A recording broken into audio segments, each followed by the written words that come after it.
Hari ini merupakan hari pertama di mana pelaksanaan makan bergizi gratis dilakukan di 190 titik di 26 provinsi. Lebih lengkapnya kita akan tanyakan kepada tenaga ahli Kantor Komunikasi Kepresidenan atau PCO. Sudah ada Pak Hamdan Hamidan. Selamat pagi Pak Hamdan. Tadi sempat terputus ya komunikasi kita Pak Hamdan. Pak Hamdan, jadi ini kan hari pertama pelaksanaan makan bergizi gratis. Bisa dijelaskan dulu sebenarnya apa tujuan dari makan bergizi gratis ini, manfaatnya dan juga latar belakangnya sebenarnya, Pak Hamdan? Terima kasih atas pertanyaan. Mohon maaf sebelumnya. Jadi program makan bergizi gratis merupakan program hasil terbaik cepat yang diinisiasi oleh Presiden Prabowo dan Mas Gibran untuk memberikan asupan gizi seimbang kepada ibu hamil, balita, anak sekolah dari level PAUD hingga SMA serta santri. Jadi program ini adalah suatu investasi besar untuk menciptakan generasi Indonesia yang lebih sehat, lebih cerdas, dan lebih sejahtera. Nah, kita tahu bahwa fakta sekitar 30% siswa-siswi Indonesia mengalami anemia. Dan kita tahu bahwa iron deficiency anemia ini berpengaruh terhadap kemampuan akademik mereka. Dan juga yang tidak kalah penting, 40% para siswa-siswi datang ke sekolah tanpa sarapan. Sehingga kita juga mengetahui fakta lainnya sekitar 50% siswa-siswi kita belum memiliki pola makan yang sehat. Dengan kata lain, gizi yang mereka terima belumlah seimbang. Oleh sebab itu, program makan bergizi gratis hadir untuk memberikan asupan gizi yang seimbang agar kita dapat meraih Indonesia Emas 2045. Indonesia Emas 2045 tentunya mensyaratkan generasi Indonesia yang sehat, yang cerdas, dan sejahtera. Oke, jadi ada berbagai macam latar belakang yang kemudian akhirnya Pak Prabowo dan juga Mas Gibran ini menginisiasi dan juga merealisasikan akhirnya hari ini makan bergizi gratis 6 Januari 2025. Dan memang ini program akan berlangsung program jangka panjang begitu ya, makan bergizi gratis ini. Dan dimulai di hari pertama ini ada 190 titik kalau tidak salah di 26 provinsi.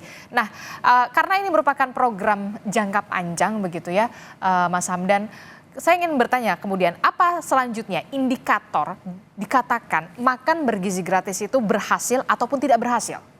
Ya, jadi untuk tahun 2025 target penerima manfaatnya adalah setidaknya 15 juta penerima manfaat. Yang terdiri dari ibu hamil, menyusui, balita, siswa PAUD, TK hingga SMA serta santri dan siswa-siswi jurusan keagamaan lainnya. Jadi itu target yang pertama di tahun 2025, penerima manfaatnya adalah setidaknya 15 juta. Kemudian memang secara bertahap program ini akan menyasar hingga di tahun kelima, yaitu di tahun 2029, target penerima manfaatnya adalah 82,9 juta penerima manfaat. Itu yang pertama. Lalu yang kedua, bahwa program ini dirancang juga untuk meningkatkan partisipasi sekolah dan pesantren sebesar 10% dan mendorong peningkatan kehadiran siswa 4 hingga 7 hari dalam seminggu. Lalu yang tidak kalah penting adalah BGN, Badan Gizi Nasional, juga rutin mengecek perkembangan dari penerima manfaat. Jadi misalnya target dari penerima peningkatan pertumbuhan berat badan misalnya itu sekitar 0,37 kg per tahun, dan tinggi peningkatan sebesar 0,54 cm per tahun dibandingkan rata-rata sebelum diadakannya program MBG ini. Jadi matriks keberhasilannya cukup jelas. Oke, untuk keberhasilannya cukup jelas begitu ya, untuk apalagi ini program jangka panjang sampai 2029. Kita tahu juga program makan bergizi gratis ini anggarannya juga cukup fantastis begitu ya Mas Hamdan. Nah, bentuk pengawasannya seperti apa nantinya untuk makan bergizi gratis ini?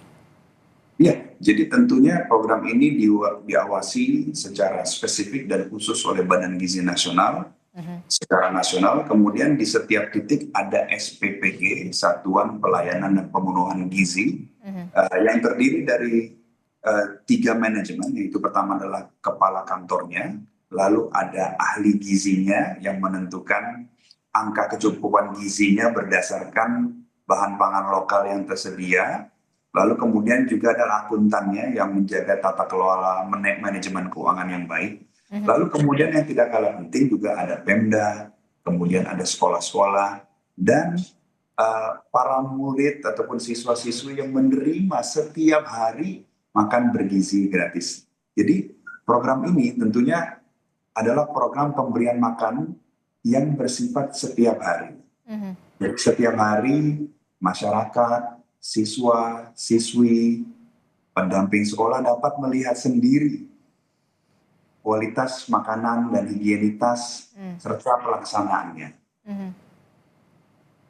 Oke, jadi memang pengawasannya mulai dari pengolahan, pembelian bahan bakunya dulu, kemudian pengolahan sampai ke pendistribusiannya juga harus diawasi begitu ya. Jangan sampai kemudian kita lihat jangan sampai terlalu lama lah ya kalau misalkan dari mulai dapur makan bergizi gratisnya ke sekolahnya begitu. Kalau tidak salah ya perlu waktu hanya sampai 2 jam cukup begitu ya kalau untuk proses pendistribusiannya. Nah, bagaimana Anda bisa memastikan dan juga pemerintah pusat bisa memastikan proses pendistribusian ini sampai kepada sekolah ini, kepada anak-anak kualitasnya masih bagus? Karena kalau kita lihat di daerah-daerah terpencil ini kan harus butuh konsentrasi yang lebih begitu ya? Ya, jadi di setiap SPPG atau yang lazim disebut sebagai dapur MBG, rata-rata melayani sekitar 3.000 hingga 4.000 penerima manfaat.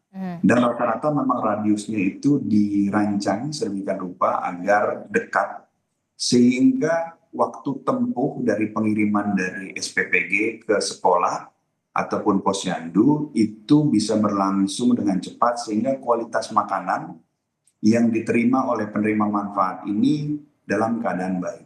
Hari ini kebetulan saya meninjau langsung, Mbak, proses bergulirnya atau dimulainya MBG di SD Kedung Badak 1 di daerah Bogor. Dan itu jaraknya itu sekitar kurang dari 1 kilometer. Jadi ketika para siswa menerima makanan, itu makanannya masih hangat, dan sehingga saya melihat dengan mata kepala sendiri betapa bahagianya para siswa-siswi menerima makanan yang berkualitas baik. Bahkan sebagian mengatakan kepada saya adalah ini makanan yang terbaik yang mereka terima dalam 1 hari. Jadi ini menunjukkan bahwa memang bagaimana proses penyiapan, proses pemasakan, dan proses delivery-nya telah dilakukan dengan sebaik-baik mungkin agar memastikan para siswa-siswi, terutama yang menerima manfaat dari program ini, betul-betul bisa menikmati. Banyak dari mereka yang rupanya punya preferensi menu-menu khusus yang mereka sukai, dan itu menjadi masukan bagi SPPG setempat agar bisa menyesuaikan dengan preferensi lokal.